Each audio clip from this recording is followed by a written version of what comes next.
നമ്മ എവിടെ പോവാ? ഗോകർണ.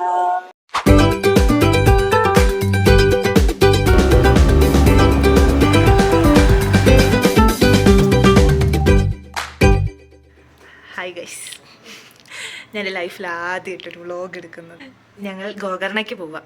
സോ ഇപ്പം ഞാൻ ഓഫീസിലാണ്. ആക്ച്വലി ഓഫീസിൽ ഇന്ന് വൈകിട്ട് 6:50 KSR ബംഗളൂരിൽ നിന്ന് ഗോകർണയ്ക്ക് ട്രെയിൻ കയറുക. സോ ഒരു 2 ദിവസത്തെ ട്രിപ്പിന് വേണ്ടി ഇറങ്ങുക. സോ ഇന്ന് വൈകിട്ടൊരു 6 o'clock ആകുമ്പോഴത്തേക്കും ഓഫീസിൽ നിന്ന് നൈസായിട്ട് ഇറങ്ങി ഡയറക്റ്റ് ഞാൻ PGൻ്റെ എല്ലാം പാക്ക് ചെയ്ത് സെറ്റ് ചെയ്തിട്ടാണ് വന്നേക്കുന്നത്. സോ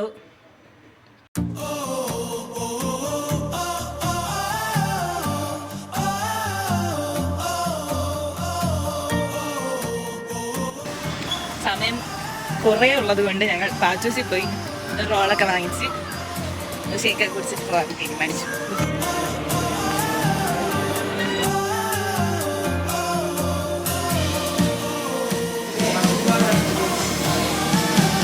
രണ്ട് ദിവസത്തെ ട്രിപ്പിനുള്ള ബാഗ് കഴിച്ചത്. അങ്ങനെ ഞങ്ങൾ റെയിൽവേ സ്റ്റേഷനിലേക്ക് പോവാണേ ഗൈസ്. സോ ഞങ്ങൾ മെട്രോ കയറി റെയിൽവേ സ്റ്റേഷനിലേക്ക് പോകണേണ്.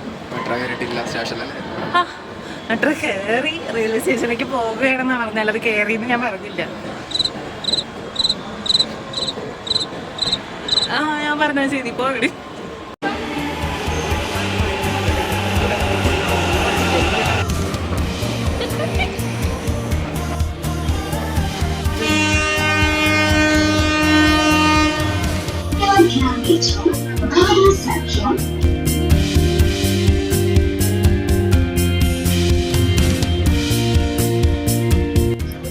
ഞങ്ങൾ ട്രെയിനിൽ കയറി കഴിച്ചു. പക്ഷേ നല്ല തിരക്ക്. സ്വന്തം സീറ്റിൽ പോലെ ഇരിക്കാൻ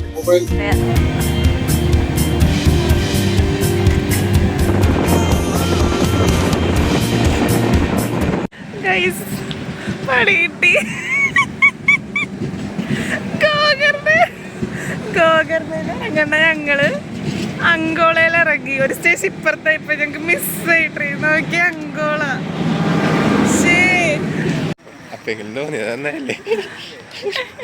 സത്യം ഇപ്പോഴെങ്കിലും ഇറങ്ങാൻ തോന്നിയത് നന്ദി. ഞങ്ങൾ കൺസു പോലത്തെ പണ്ടത്തിൽ നിങ്ങൾ കാണിക്കരുത്. എനിക്ക് ഗോകർണ വരുവാണെങ്കിൽ ശ്രദ്ധിച്ചിരിക്കുക. ഗോകർണ റോഡിൽ തന്നെ വന്ന് ഇറങ്ങുക. കാരണം ഭയങ്കര ഡിസ്റ്റൻസ് ഉണ്ട് അടുത്ത റെയിൽവേ സ്റ്റേഷൻ തമ്മിൽ. ഒരുമാതിരി എറണാകുളം സൗത്തും ആലുവയും തമ്മിലുള്ള ഡിസ്റ്റൻസ് ആണ് ഇവിടെ ഗോകർണ റോഡും അങ്കോളയും തമ്മിലുള്ള ഡിസ്റ്റൻസ്. ഭയങ്കര വ്യത്യാസമുണ്ട്. ഞങ്ങൾക്ക് എങ്ങനെ മിസ്സായെന്നുള്ളത് ഇപ്പോഴും ഞങ്ങൾക്ക് മനസ്സിലാവുന്നില്ല. ആക്ച്വലി നമ്മുടെ നാട്ടിലൊക്കെ കാണുന്ന പോലത്തെ അടിപൊളി സെറ്റപ്പ് റെയിൽവേ സ്റ്റേഷൻ ഒന്നല്ല. ഇവിടെ അത് റെയിൽവേ സ്റ്റേഷൻ ആണെന്ന് എഴുതി വെച്ചേക്കണം. അത് മാത്രമേ നമുക്ക് മനസ്സിലാവുള്ളൂ റെയിൽവേ സ്റ്റേഷൻ ആണെന്ന്. എൻ്റെ ഒരു കൺക്ലൂഷൻ ഞങ്ങൾ അങ്ങനെയാണ് റെയിൽവേ സ്റ്റേഷൻ മിസ്സായെന്നാണ്. പക്ഷെ വണ്ടി നിർത്തിയത് പോലെ ഞങ്ങൾ അറിഞ്ഞില്ല. അതാണ് കോമഡി.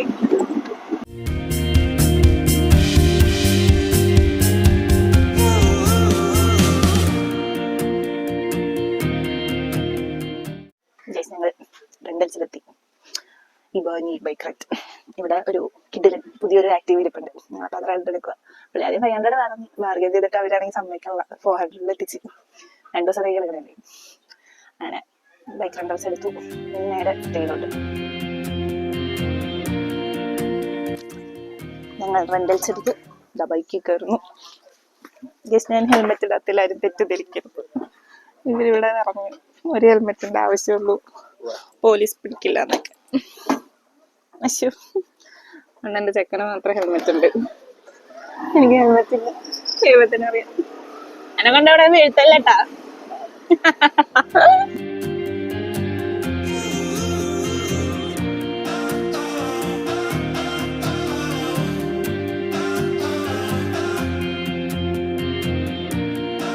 എനിക്ക് വിശക്കണു. No Udupi restaurant.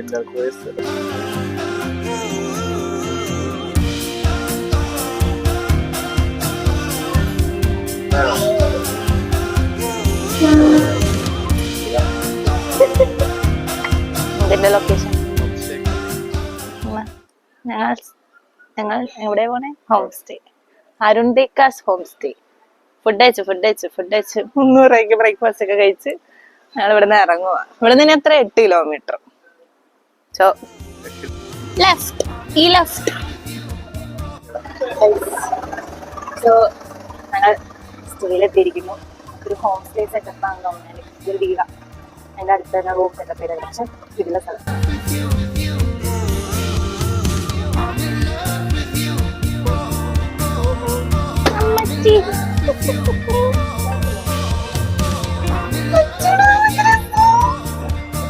എനിക്ക് ഈ സ്ഥലം ഇഷ്ടപ്പെട്ടു. ഒരു പൂച്ച, ഒരു പട്ടി.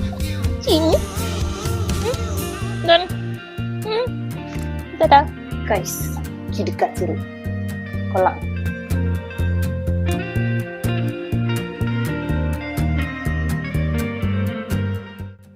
സോ ഗൈസ് റെഡിയായി.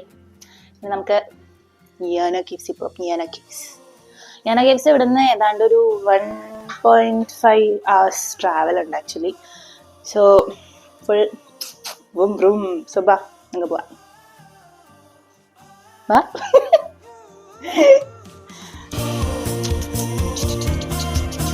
ചിന്നു വന്ന് ചിന്നു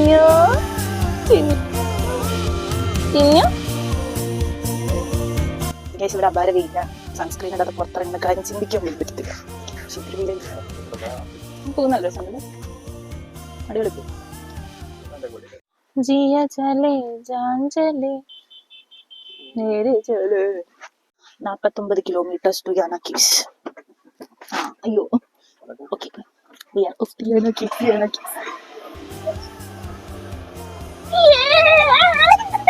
അങ്ങനെ ഫുൾ എക്സ്പ്ലോർ ചെയ്യാൻ പോണേനും പേടിപ്പിക്കല് ഇങ്ങനെയൊക്കെ. നമ്മളെ ഹോട്ടല് റെസ്റ്റോറന്റ് ഒന്നും കയറില്ല എന്നൊക്കെ പറയുന്നുണ്ട്. നേരെ ആണ് കേട്ടോ. അയ്യോ എന്റെ മാപ്പ് തെറ്റിയ ഒരു ബിറ്റ് നോക്കട്ടെ.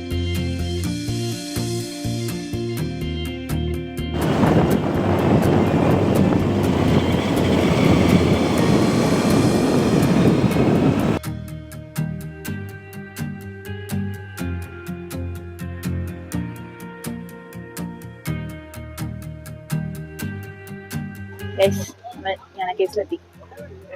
ഇവിടെ കന്നഡയുടെ ബോർഡ്. യുനോ കന്നഡയുടെ ഇമ്പോർട്ടൻസ് ഇംഗ്ലീഷിൽ ഒരിടത്ത് ഒരു ബോർഡ് പോലും കാണാനുള്ള. സോ നമ്മള് ഞാൻ കേസിൽ കയറി ടിക്കറ്റ് എടുത്തു. Per adult entry fees 10. അപ്പൊ ദോ അറ്റ് മീ 20. പിന്നെ പാർക്കിംഗ് സ്കൂട്ടറിന് 2 വീലർ പാർക്കിംഗ് 10. അങ്ങനെ ടോട്ടൽ 30 rupees. നമ്മള് ഇനി മല നടന്ന് കയറാനുണ്ട് കുറച്ചും കൂടെ അകത്തോട്ട്.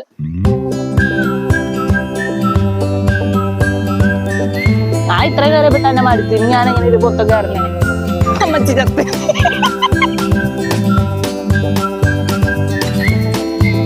റെസ്റ്റ് ആയി. ഇവിടെ കുട്ടി കുട്ടി ബെഞ്ചസ് ഉണ്ടാക്കിയിട്ടേക്കുന്നത് കൊള്ളാം. അതിലേക്ക്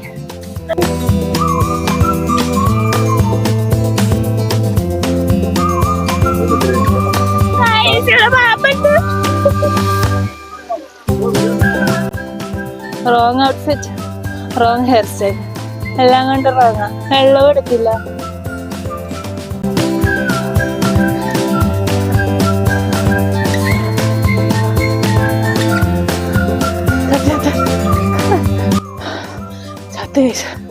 പക്ഷേ ഫൈനലി കണ്ട് നമ്മൾ അന്വേഷിച്ചിരുന്ന സീൻ സ്ഥലം ഒന്നും പറയുന്നില്ല. ഇവിടെ ഒരുത്തരാണെങ്കിൽ എന്റെ മണ്ടേ കയറണം. ഭർത്താവെ അങ്ങനൊരു ഓപ്ഷൻ ഉണ്ടാവില്ലേ. വേറെ തീർന്നില്ല. അവിടെ ഇനിയുണ്ട്. ബേസിക്കലി ഇത് കുറെ എക്സ്പ്ലോർ ചെയ്യാനുണ്ട് ആക്ച്വലി. ഇന്നത്തെ കേസ് കുറെ നമ്മൾ നേരത്തെ വഴി ചുറ്റി ഇങ്ങനെ വരാൻ പറ്റുമായിരുന്നു സ്റ്റെപ്പില്ലാതെ. അതായത് സ്റ്റെപ്പ് വഴി പോവാ അല്ലെങ്കിൽ എക്സ്പ്ലോർ ചെയ്യുക.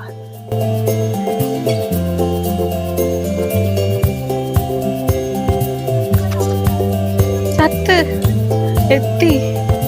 No words.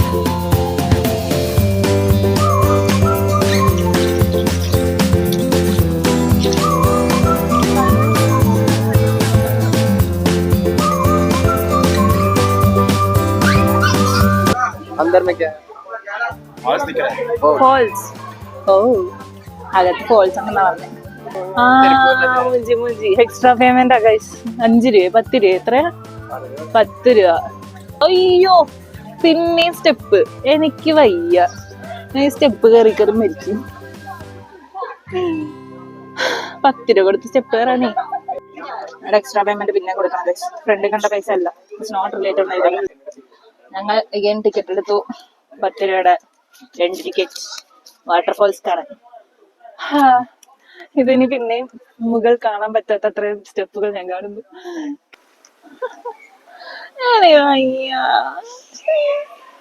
ഞാൻ തന്നെ 2 പ്രാവശ്യം കയറിയിട്ട് വരാം. ഗൈസ് സീൻ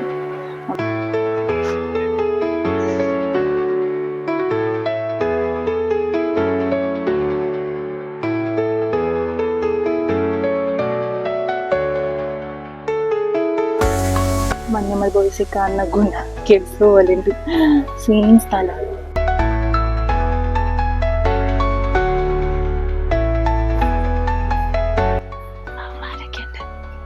കൊള്ളാട്ട സ്ഥലമാണ്. അവിടെ അങ്ങ് ദൂരെ ഇച്ചിരി വെള്ളം വീഴുന്നൊക്കെ കാണുന്നുണ്ട്. ആക്ച്വലി എനിക്ക് തോന്നുന്നു അങ്ങനെ ഫെർദർ എന്ത് ചെല്ലുന്നു വാട്ടർഫോൾസിന് നിമ്മി ഇതിൻ്റെ അകത്ത് എക്സ്പ്ലോർ ചെയ്യാൻ കുറെ ഉണ്ട് പൊന്നെ. ോ ഇതിന്റെ ബ്യൂട്ടി ലെവൽ. കാരണം ഒരു ഫോർമേഷൻ, റോക്ക് ഫോർമേഷൻ ഒക്കെ എന്ന് പറഞ്ഞാൽ നമ്മൾ ഈ പണ്ട് ചെറുപ്പത്തിലെ സോഷ്യൽ സ്റ്റഡീസിലൊക്കെ പഠിച്ചിട്ടുണ്ടല്ലേ, മറ്റേ സോയിൽ ഇറോഷനും മഴയൊക്കെ വന്നിട്ട് ഇങ്ങനെ സോയിൽ ഇറോഷനും ഞാൻ എന്തൊക്കെയും പറയാം, മഴയൊക്കെ പെയ്തിട്ട് കല്ലൊക്കെ ഇങ്ങനെ പൊട്ടി പൊട്ടി പൊട്ടി പൊട്ടി ഇങ്ങനെ ഓരോ ഗുഹയും ഓരോ മണ്ണ് വരെ ഉണ്ടാവുന്ന ഇങ്ങനത്തെ സാധനങ്ങൾ നേരിട്ട് കാണുമ്പോൾ അതിൻ്റെ ഒരു നേച്ചറിന്റെ ഒരു പവറും ഒരു ഫാസിനേഷനൊക്കെ ശരിക്കും അനുഭവിച്ചറിയാൻ പറ്റണേ. ശരിക്കും വെച്ചാൽ റിയൽ ബ്യൂട്ടി. ഓക്കെ,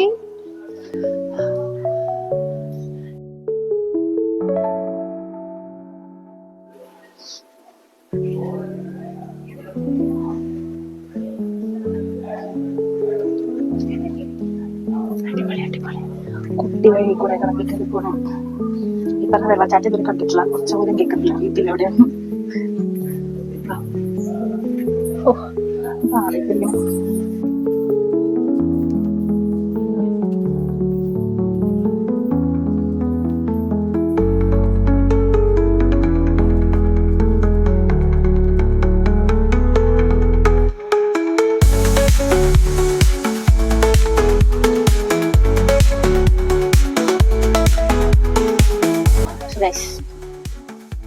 എന്റെ പ്ലാൻ പ്രകാരം ഇപ്പൊ ഞാൻ ആ കേവ്സ് ഇറങ്ങിക്കഴിഞ്ഞു. മിർജാൻ ഫോർട്ടും കണ്ടിട്ട് തിരിച്ചെത്തുന്ന സമയം ഞാൻ ഞാൻ ആ കേവ്സിനകത്ത് ഇത്ര സമയം എടുക്കും. കുറെ ഉണ്ട് എക്സ്പ്ലോർ ചെയ്യാൻ ആക്ച്വലി. സോ ഇപ്പൊ മണി 2:30. നമ്മൾ എത്ര മണിക്കൂറൊക്കെ 1 സംതിങ് 1 നിർത്തിച്ചില്ല. 1 മണിയായിട്ട് എത്തുന്നത് ഞങ്ങൾ. 2:45 3 മണി ആവരെ 2 മണിക്കൂർ ഇന്നത്ത് കഴിഞ്ഞിട്ടില്ല, ഇറങ്ങിയിട്ടില്ല. പുറത്തിറങ്ങുമ്പോൾ അറിയാൻ ഇത്ര മണിക്കൂർ എടുക്കും. ഗൈസ് വാട്ടർഫോൾ എന്നൊക്കെ പറഞ്ഞത് വെറുതെ മൂഞ്ചിക്കിലായിരുന്നു. ഇവിടെ വാട്ടർഫോൾ ഒന്നുമില്ല, പക്ഷെ ദൂരെ ഇവിടെ വെള്ളത്തിന് വെച്ചേക്കുന്നുണ്ടെങ്കിൽ വന്ന് നമ്മൾ തുടക്കത്തിൽ കണ്ടാ വെള്ളം എന്ന് തോന്നണേ.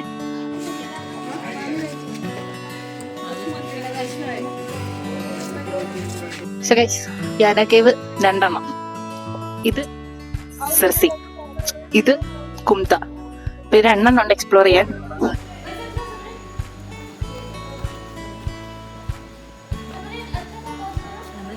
കേവ് കയറിയില്ലെങ്കിൽ അതിന്റെ അടിയിൽ കയറി അടിയിൽ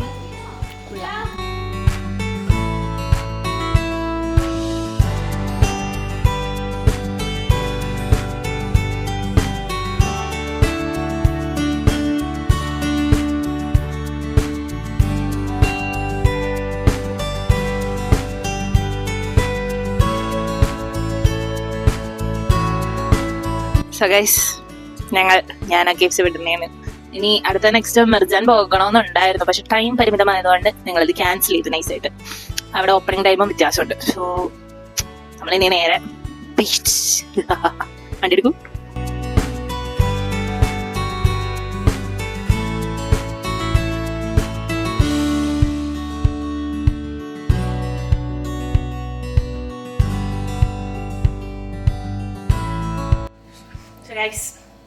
ഞങ്ങൾ എല്ലാം കഴിഞ്ഞ് തിരിച്ചെത്തി. എല്ലാം കഴിഞ്ഞത് പറയാൻ പറ്റത്തില്ല, ബിക്കോസ് ഞാൻ മാത്രമേ കണ്ടോളൂ. ആക്ച്വലി മണി സമയം ഇപ്പം 7:15 ചത്തു, ശരിക്കും ഡെഡായി. ആക്ച്വലി ആ യാന കേവ്സ് തന്നെ ഉണ്ട് ഒരു ഫുൾ ഡേക്ക് കാണാനുള്ളത്. ആ 2 കേവ്സ് വിസിറ്റ് ഒക്കെ ചെയ്ത് പിന്നെ ആ മിർജാൻ ഫോർട്ടൊക്കെ കണ്ട് ശരിക്കും ആക്ച്വലി ഒരു ഡേ സ്പെൻഡ് ചെയ്യാനുള്ളതുണ്ട്. ആക്ച്വലി അവിടെ ഭയങ്കര ടയറിങ് ആയി. ആക്ച്വലി ഞങ്ങൾ കവർ ചെയ്യണമെന്നൊക്കെ വിചാരിച്ചൊന്നും കവറും ആയില്ല.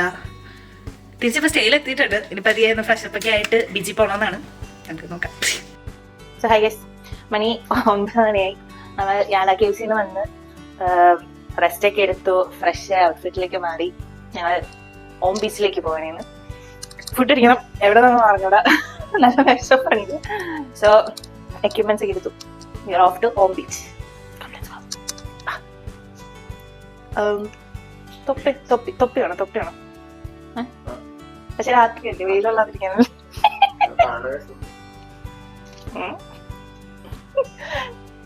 പുറത്ത് ഭയങ്കര ചൂട്. ഞാൻ വിചാരിച്ചു രാത്രിയൊക്കെ നല്ല തണുപ്പായിരിക്കും. ഞങ്ങൾ യാല കേവ്സിൽ റിട്ടേൺ വന്നപ്പോൾ ആക്ച്വലി നല്ല തണുപ്പായിരുന്നു. ഞാൻ വിചാരിച്ചു ബാംഗ്ലൂർ പോലത്തെ ക്ലൈമറ്റ് ആണല്ലോ, രാത്രി ആകുമ്പോൾ നല്ല തണുപ്പാണ്. അതും ആ ഒരു 6 o'clock 7 o'clock ടൈമിൽ നല്ല തണുപ്പുണ്ടായി. പക്ഷെ ഇപ്പൊ റൂമിൽ നിന്ന് ഇറങ്ങിയപ്പോൾ ഭയങ്കര ചൂട്. മേ ബി ഈ സ്റ്റേ ഇച്ചിരി കൂടെ ബീച്ചിന്റെ സൈഡ് ആയതുകൊണ്ടായിരിക്കും. രാത്രിയല്ലേ ബീച്ചിന്റെ മറ്റേ ഫിസിക്സ് എന്തായിരുന്നു, ഫിസിക്സ് കെമിസ്ട്രി, അതായിരുന്നു ഫിസിക്സ്, സീബ്രീസ് ലെൻസിസ് അതന്നെ ആ സാധനം. ആസ് യൂഷ്വൽ ചിന്നു എപ്പോഴും ഒന്ന് ഗ്രീറ്റ് ചെയ്യും. ചിന്നു കൂരാകൂരിട്ട്. ഇവിടെ ആക്ച്വലി ഈ സ്റ്റേയുടെ അടുത്ത് ഗോകർണ ബീച്ചാണ്. ആക്ച്വലി ഓം ബീച്ച് ആക്ച്വലി ഇവിടെ നിന്ന് കുറച്ച് ദൂരമുണ്ട്. സോ 11 കിലോമീറ്റർ സംഭവമായിട്ടുണ്ട്. ഗോകർണ ബീച്ച് ആക്ച്വലി ഇതിന്റെ നിയറസ്റ്റ്. ആക്ച്വലി രാവിലെ വന്നപ്പം ഇവിടെ ബീച്ചിന്റെ ഒച്ചയൊന്നും കേൾക്കാനുണ്ടായിരുന്നില്ല. പക്ഷെ ഇപ്പൊ ശ്രദ്ധിച്ചു നോക്കുമ്പോ ഇവിടെ ബീച്ചിന്റെ ഒച്ച കേൾക്കാം, നല്ല കടലിൽ തിരയടിക്കുന്ന ഒച്ച. 11 കിലോമീറ്റർ ആണെങ്കിലും അരമണിക്കൂർ എടുത്ത് ഓം ബീച്ചിൽ പോകാൻ തന്നെ തീരുമാനിച്ചു ഫൈനലി ഞങ്ങള്. So you are heading to Om beach.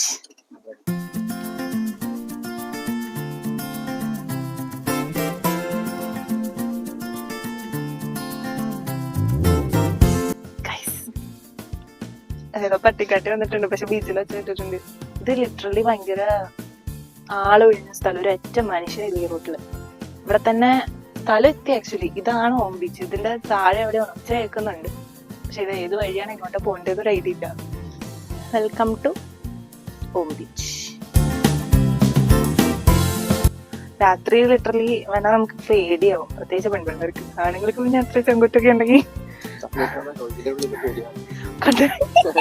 ചങ്കുറ്റൊന്നും ഉള്ളിൻ്റെ ഉള്ളിൽ പേടിയാണ്. ഞങ്ങൾ സ്റ്റെപ്പ് ഇറങ്ങി പോകുന്നുണ്ട്. ലിറ്ററലി ആക്ച്വലി മല കയറിയാണ് വണ്ടിയിൽ വന്നത്. മലയും കാടും. ജസ്റ്റ് ഇവിടെ വന്നത് നല്ല മൂഞ്ചലായി പോയി, നല്ല സംശയമുണ്ട്. ഇത് ആക്ച്വലി രാവിലെ വരേണ്ടിരുന്ന സ്ഥലം. ബിക്കോസ് ഇവിടെ ഫുൾ പാറയും കല്ലൊക്കെയാണ്. ഈ രാത്രി എവിടെങ്കിലൊക്കെ കയറിപ്പോയി അവസാനം ഉരുണ്ടടിച്ച് വീണ് ശോകവും. എനിക്ക് പേടിയാണ്, മൊത്തം പാറയാ. ഞാൻ ഇങ്ങനത്തെ ബീച്ചല്ല ഉദ്ദേശിച്ചേ.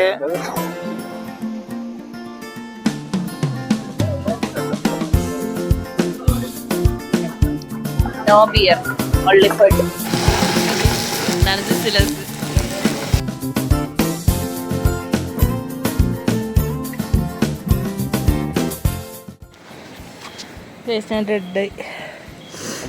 എനിക്ക് പനി വരുന്നുണ്ടോ എന്നൊരു സംശയം.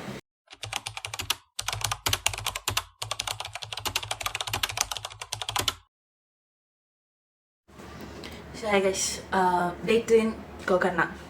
സോ ഇന്നലെ നൈറ്റ് ഫുൾ ഞാൻ ഡൗൺ ആയിപ്പോയി. എനിക്ക് സൈനസൈറ്റിസ് അങ്ങോട്ടാകെ തലവേനയ്ക്ക് എടുത്ത് ഷോ ആയിട്ട് റിട്ടേൺ വന്നപ്പോൾ ഫുൾ ഡെഡായി കിടന്നുറങ്ങി. ഇന്ന് രാവിലെ എണീറ്റ് ഓക്കെ റെഡിയായി. അപ്പം നമ്മൾ ബീച്ചുകൾ കാണാൻ ഇറങ്ങുക. ഏതൊക്കെ ബീച്ച് ഇറങ്ങുക എന്നുള്ളത് തീരുമാനിച്ചിട്ടില്ല. ചിന്നു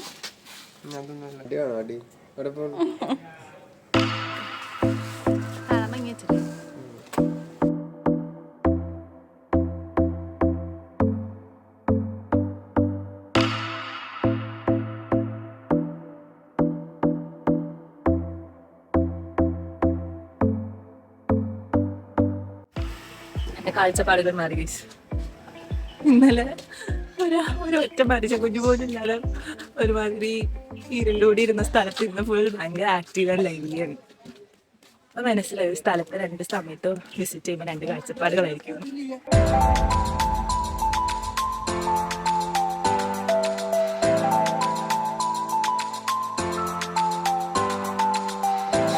ഇന്നലെ ഒരാളനൊക്കെ ഉണ്ടാവാതിരുന്ന പിച്ച. അപ്പൊ നോക്കി ആൾക്കാരും കൂടുതലാ.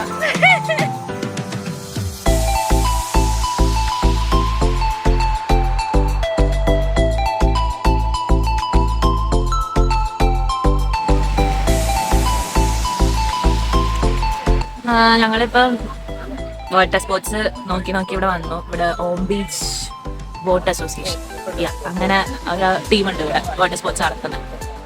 അപ്പൊ അവരുടെ അടുത്ത് ചോദിച്ചിട്ടുണ്ട് ബസ് റൈഡൊക്കെ പറ്റുമെന്നുണ്ടെങ്കിൽ കയറണം.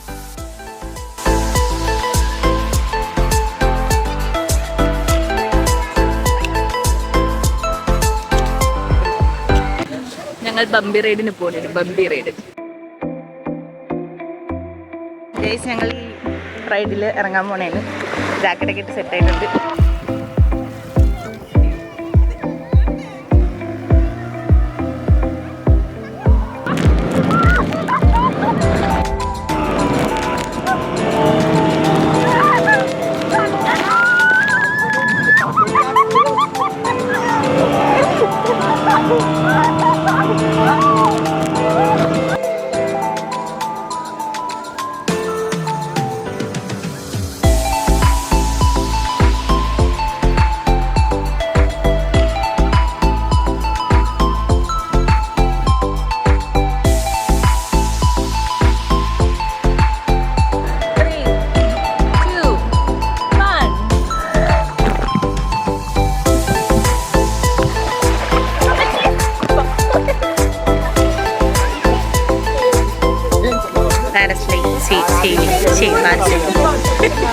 മാറിപ്പോയി.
സോ ഗൈസ്, ഞങ്ങൾ ബേസിക്കലി ഇന്ന് മൈക്ക് കാണാതെ പോയതുകൊണ്ട് രാവിലെ തന്നെ ഓം ബീച്ചിലേക്ക് വന്നു.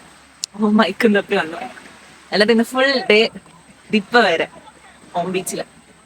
പക്ഷെ ഇന്നത്തെ ഡേ വേർത്തായിരുന്നു, അടിപൊളിയായിരുന്നു. നന്നായിട്ട് സ്പെൻഡ് ചെയ്തു ഞങ്ങൾ. ഭയങ്കര ക്വാളിറ്റി ടൈം ആയിരുന്നു. ഇന്ന് സോ ഗുഡ്. കടലും അഡ്വഞ്ചറസ് റൈഡ്സും എല്ലാം ആയിട്ട് നൈസായിരുന്നു, അടിപൊളിയായിരുന്നു. സോ ഇനി ഞങ്ങൾക്ക് തത്കാലം കിട്ടാതിരുന്നോണ്ട് ഞങ്ങൾ ഇങ്ങനെ റിട്ടേൺ ബസ്സിന് പോകണേന്. സോ ഇനി സ്കൂട്ടർ, റെഡ് സ്കൂട്ടർ തിരിച്ചു കൊടുത്ത് അതിൻ്റെ അടുത്ത് തന്നെ ഞങ്ങൾക്ക് ബോർഡിംഗ് പോയിന്റ്. ബസ് കയറി നാളെ ടു ബാംഗ്ലൂർ. ശരി, ഇന്ന് ടു ബാംഗ്ലൂർ, നാളെ ബാംഗ്ലൂർ.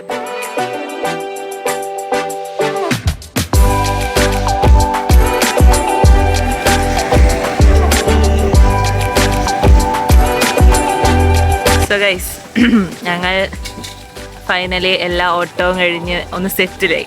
സംഭവം എന്താണെന്ന് വെച്ചാൽ 8:30 വരെ ഞങ്ങളുടെ റെന്റൽ സ്കൂട്ടേഴ്സിന്റെ ഓഫീസ് ഉണ്ടായിരുന്നുള്ളൂ. അപ്പൊ 8:30 പിന്നെ സാധനം എത്തിക്കുകയും വേണം, അതിന് മുന്നേ ഞങ്ങൾക്ക് ഫ്രഷ് ആവുകയും വേണം. ഒട്ടും ലൈക്ക് ഭയങ്കര ഒട്ടിപ്പിടിച്ച് ഇങ്ങനെ ബീച്ചിലേക്ക് ഇറങ്ങിയിട്ടിരിക്കുന്ന ഡ്രസ്സിലായതുകൊണ്ട് ഒട്ടും വകുപ്പുണ്ടായിരുന്നില്ല. അവസാനം ഞങ്ങൾ ലഗേജ് ഞങ്ങളുടെ ഓൾറെഡി ഞങ്ങളുടെ ഹോം സ്റ്റേയിൽ തന്നെ വെച്ചിരുന്നേ, കാര്യം വെക്കേറ്റ് ആയിരുന്നെങ്കിലും.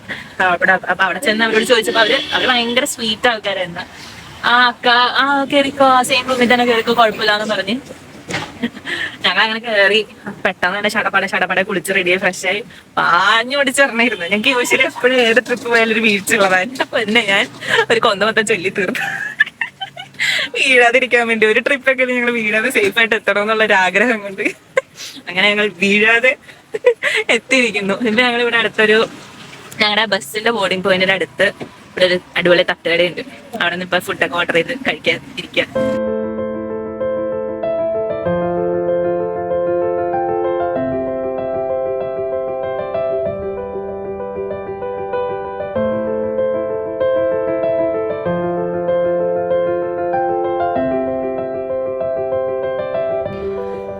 എനിക്ക് നാണാകുന്നു.